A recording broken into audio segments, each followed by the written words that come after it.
Ibrahim Badamasi Babangida, born 17 August 1941, is a retired Nigerian Army general and politician. He served as military president of Nigeria from 1985 until his resignation in 1993. He rose through the ranks to serve from 1984 to 1985 as Chief of Army Staff, going to the orchestrate his seizure of power in a coup against Muhammadu Buhari. Ibrahim Babangida was born on 17 August 1941 in Minna to his father Mohammed Babangida and mother Aisha Babangida. He received early Islamic education before attending primary school from 1950 to 1956. From 1957 to 1962, Babangida attended Government College Bida together with classmate Abubakar, Abdulsalami, Mamman Vatsa, Mohammed Magoro, Sani Bello, Garba Duba, Gado, Nasko, and Muhammadu Sami. Babangida joined the Nigerian Army on 1st December 1962, where he attended the Nigerian Military Training College in Kaduna. Babangida received his commission as second lieutenant as regular combatant officer in the Royal Nigerian Army a month before it became the Nigerian Army, with the personal army number N438 from Indian Military Academy. On 26 September 1963, Babangida attended the Indian Military Army from April to September 1963. He was commanding officer of 1 Renaissance Squadron from 1964 to 1966. From January 1966 to April 1966, Babangida attended the Younger Officers Course at the Royal Armoured Center in the United Kingdom, where he received instruction in gunnery and the Saladin Armored Car. Lieutenant Babangida was posted with the 1st Renaissance Squadron in Kaduna and witnessed the events of bloody coup d'etat of 1966, which resulted in the assassination of Sir Muhammadu Bello alongside several young officers from northern Nigeria. He took part in the July counter-coup led by Murtala Muhammad, which ousted General Agui Ironsi, replacing him with General Yakubu Gowon. Following the outbreak of the Civil War, Babangida was recalled and posted to the 1st Division under the command of Ibrahim General Muhammad Shua. In 1968, he became commander of the 44 Infantry Battalion, which was involved in heavy fighting within Biafran territory. In 1969, during the Renaissance operation from Enugu to Umuahia, the battalion came under heavy enemy fire and Babangida was shot on the right side of his chest. He was then hospitalized in Lagos and was given the option of removing the bullet Sirapon, which he refused and still carries with him. Away and recovering from his wound, Babangida married Mariam King on 6 September 1969. He returned to the war front in December 1969, commanding the battalion. In July 1970, Babangida was informed by his section commander, General Theophilus Njuma, of the capitulation of the Biafra army to the federal military government in Lagos, signaling the end of the war. In 1970, following the war, Babangida was promoted twice and posted to the Nigerian Defense Academy as an instructor from August 1972 to June 1973. From August 1972 to June 1973, he attended the Advanced Armored Officer course at the United States Army Armor School. In 1973, he was made commander of 4th Renaissance Regiment. In 1975, he became the commander of the Nigerian Army Armored Corps. Babangida attended several defense and strategy courses. Colonel Babangida, as commander of Armored Corps, was a key participant in the coup d'etat of 1975. He was later appointed as one of the youngest members of the Supreme Military Council from 1st August 1975 to October 1978. Colonel Babangida crushed almost single-handedly the coup d'etat of 1976 that resulted in the assassination of General Murtala Mohammed by taking back control of Radio Nigeria station from the main perpetrators, Lieutenant General Bukasuka Dimka. From January 1977 to July 1977, he attended the Senior Officers course at Armed Forces Commander and Staff College, Jaji. From 1976 to 1980, he attended the Senior Executive course at the National Institute of Policy and Strategic Studies. Babangida was the Director of Army Staff Duties and Plans from 1981 to 1983. He orchestrated the coup d'etat of 1983, which led to the overthrow of the Second Republic with financial backing from his close associates and business Mashood Abiola.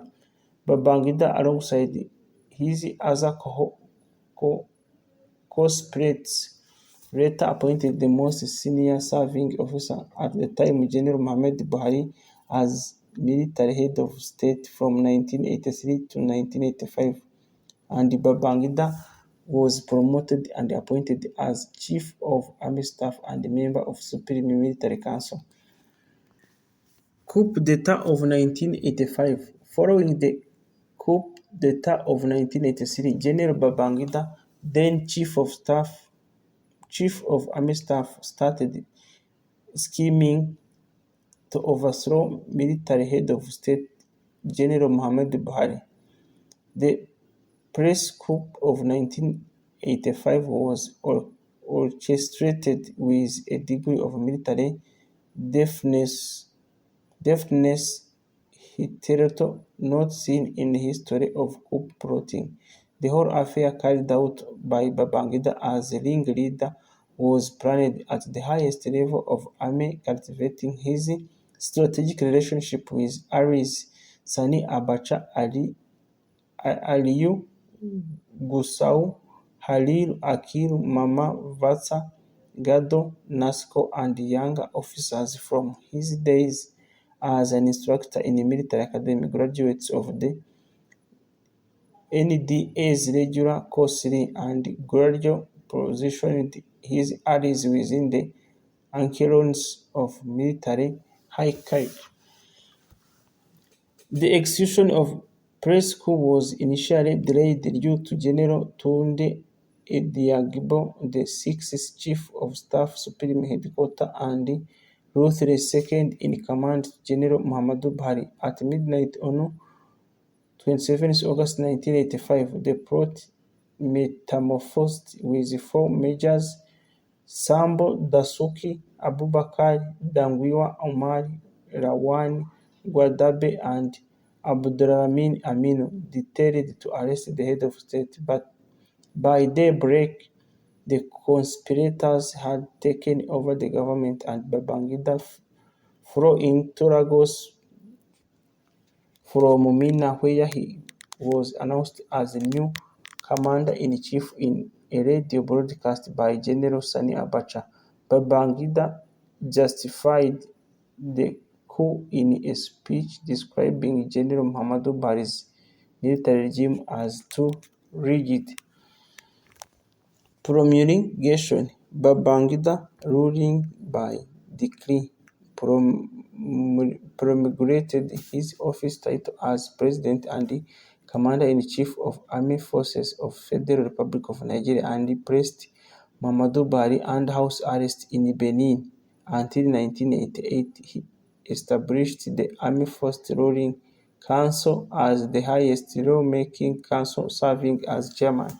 He also restructured the national security apparatus, tasking General Aliyu Gusau as coordinator of national security. Directly reporting to him in president's office, he created the State Security Service (SSS), National Intelligence Agency (NIA), and Defense Intelligence Agency (DIA). Shortly after coming to power, General Babangida established the National Political Bureau of 1986.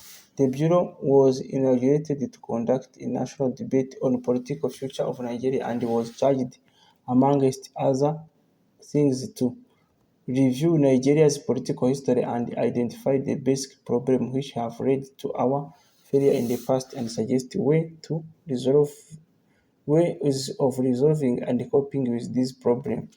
The exercise was the broadest political consultation conducted in Nigerian history. Between 1983 and 1985, the country suffered an economic crisis. In 1986, Babangida launched the Structured Adjustment Program (CAP), which supports from the International Monetary Fund (IMF) and the World Bank to restructure the Nigerian economy. In 1987, Babangida launched the Mass Mobilization for Self-Reliance, Social Justice and Economic Recovery, following a recommendation from the Political Bureau to increase self-reliance and economic recovery. Policy involved in the SAP and MAMCEAR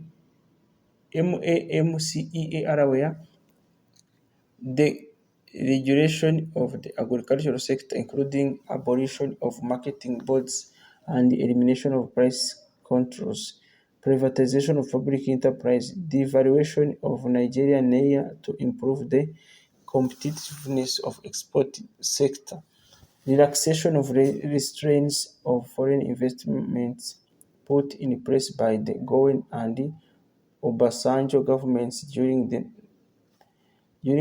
1970s, reorient Nigeria to shun waste and vanity, promoting economic recovery, shed all pretendences of affluence in their lifestyle, promoting self-reliance, propagating the need of eschew all vice in public life, including corruption, dishonesty, electoral and census malpractice, ethic and religious bigotry, promoting social justice. Between 1986 and 1988, those policies were executed as intended by the IMF, and the Nigerian economy actually did grow as have been hoped, with the export sector performing especially well, but falling real wages in the public sector and among urban classes, along with drastic reduction in expenditure on public services, set off waves of rioting and other manifestations of discontent that made sustained commitment to the SAP difficult to maintain. Babangida contributed to the development of national infrastructure. He finished the construction of Third Mainland Bridge, the largest bridge on the continent at the time. His administration also saw the completion of Journalism of Kaduna-Kano Highway. Babangida also completed the Shiroro Hydroelectric Power Station. He had the Toja Bridge in Kebbi constructed. He also created the Jibia Water Treatment Plant and the Charawa Chega Dam in Kano. Babangida also founded the Federal Road Safety Corps in order to better manage the national roads. On 23rd September 1987, Babangida created two states, Akwa Ibom State and Katsina State. On 27th August 1991, Babangida created nine more states, Abia, Enugu, Delta, Jigawa, Kebbi, Osun, Kogi, Taraba, and Yobe, bringing the total number of states in Nigeria to 30 in 1991. Babangida also increased the share of oil royalty and rents to the states of origin from 1.5 to 3%. Babangida and his ministers also Federal Capital Territory, led by Mamman Vatsa, Hamza Abdullahi, and later General Gado, Nasko led the regime's relocation of the seats of government from Lagos to Abuja on 12 December 1991.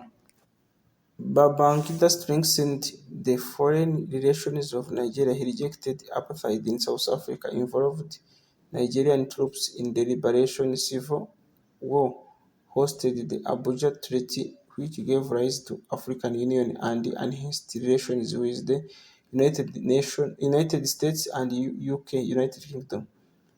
In 1986, Nigeria joined the Organization of Islamic Cooperation, an international organization considered the collective voice of the Muslim world.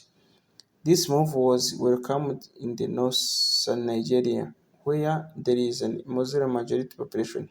However, non-Muslims criticized the move, linking it to Islamization agenda of Nigeria, a secular country.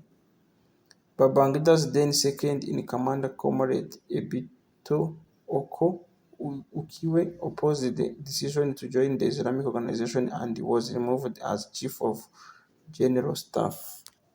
Crisis in the Third Republic. In 1989, Babangida started making plans for the transition to the Third Nigerian Republic. He recognized the formation of political parties and he formed the two-party system with the Social Democratic Party and National Republic Convention.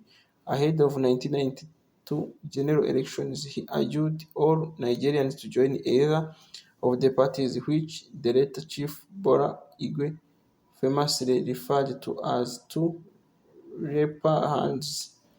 The two parties state had led a political bureau recommendation in November 1991 after a census was conducted. The National Electoral Commission announced on 24th January 1992 that both legislative elections to a bicameral National Assembly and presidential election would be held later that year. A process of voting was adopted, referred to as Option A4.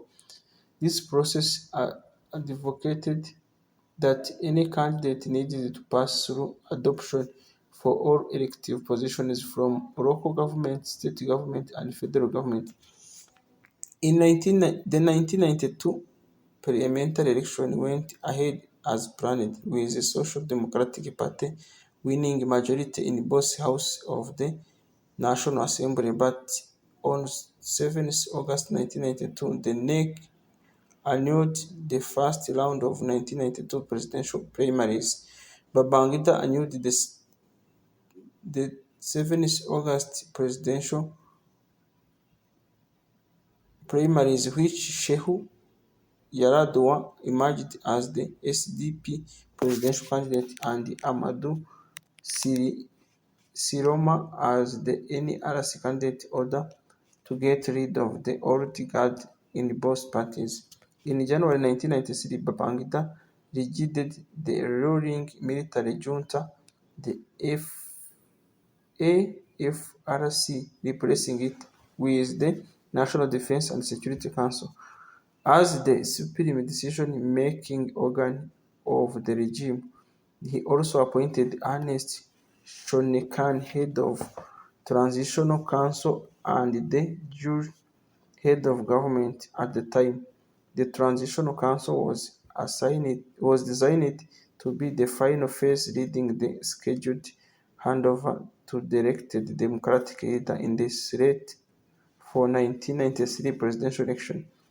On 12th June 1993 presidential election was finally held. The result, though not officially declared by the National Electoral Commission, showed the duo of Mashoud Abiola and Babagana Kingibe of the Social Democratic Party defeated Bashir Tofa and Sylvester Ugo of National Republican Convention by over 2.3 million votes in 1993 presidential election.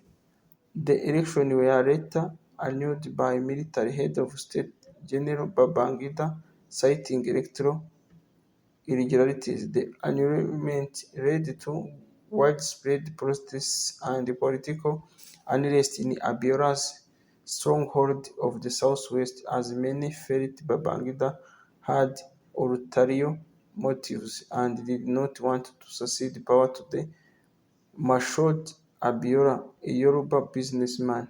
Babangida later admitted that the elections were annulled due to the national security consideration, which he did not specify. The lingering June 12th crisis led to the resignation of General Babangida in August 1993. Babangida signed a decree establishing the interim national government led by Ernest Shonekan. An interim president, Shonekan initially appointed Abiola as his vice president, who refused to recognize the interim government. The crisis lingered for months, culminating in the seizure of power of General Sani Abacha close to the end of his tenure. He paid a state visit to the Queen of United Kingdom, making him the second Nigerian leader after Yakubu going to do so. Post-presidency. From his hilltop residence in Minna, Babangida has cultivated a patronage system which cuts across the entire country. In 1998, Babangida was instrumental in the transition to democracy. Babangida is one of the founders of the People's Democratic Party alongside other prominent military generals such as Aliyu Muhammad Gausu. They were said to have supported General Olusegun Obasanjo in 1999 Nigerian presidential election in order to springboard themselves back to the power. In August 2006, Babangida announced that he would run in the 2007 Nigeria presidential election. He said he was doing so under the banner of Nigerian people and accused the country's political elite to fueling Nigeria's current ethnic and religious violence. On 8th November 2006, General Babangida picked up a nomination form from the People's Democratic Party headquarters in Abuja. His effectively put to rest in speculation about his ambition to run for the presidency. His form was personally issued to him by the PDP chairman Ahmad Ali. This action immediately drew extreme reactions of supporters or opposition from the southwest. In December, just before the presidential primaries, it was widely reported in Nigerian newspapers that Babangida has withdrawn his candidacy. In a letter excerpted in the media, IBB is quoted as citing the moral dilemma of running against Umar Yar'Adua, the younger brother of the late General Yeshu Yar'Adua, as well as against General Ayiru Mohammed Gusai, given IBB's close relation with the latter two. It's widely believed that his chances of winning were slim. In September 2010, Babangida officially declared his intention to run for presidency in 2011 presidential election in Abuja, Nigeria. Babangida was later adjudged by his military inner circle to withdraw his candidacy. President Goodluck Jonathan later emerged as party presidential candidate. Later life. In 2015, following the election of his long-time rival, General Muhammadu Buhari as president, Babangida has maintained a low profile. In 2017, Babangida had a corrective surgery, considering a foremost elder statesman, and has called for a general shift in leadership to allow for a new crop of leaders to replace the 1966 military class. Babangida was rumored to be worth of 5 billion USD. He is believed to secretly possess a multi-billion dollar fortune via successive ownership of stakes in a number of Nigerian companies. In 2011, according to Forbes Circle, Babangida is estimated to be worth 12 billion USD. Babangida has rejected this claim and insists his government were sent. Military ranks. During his military career, Babangida attained the following ranks: 1963 Second Lieutenant, 1966 Lieutenant, 1968 Captain, 1970 Major, 1970 Lieutenant Colonel, 1973 Colonel, 1979 Brigadier General, 1983 Major General, 1987 General. The legacy.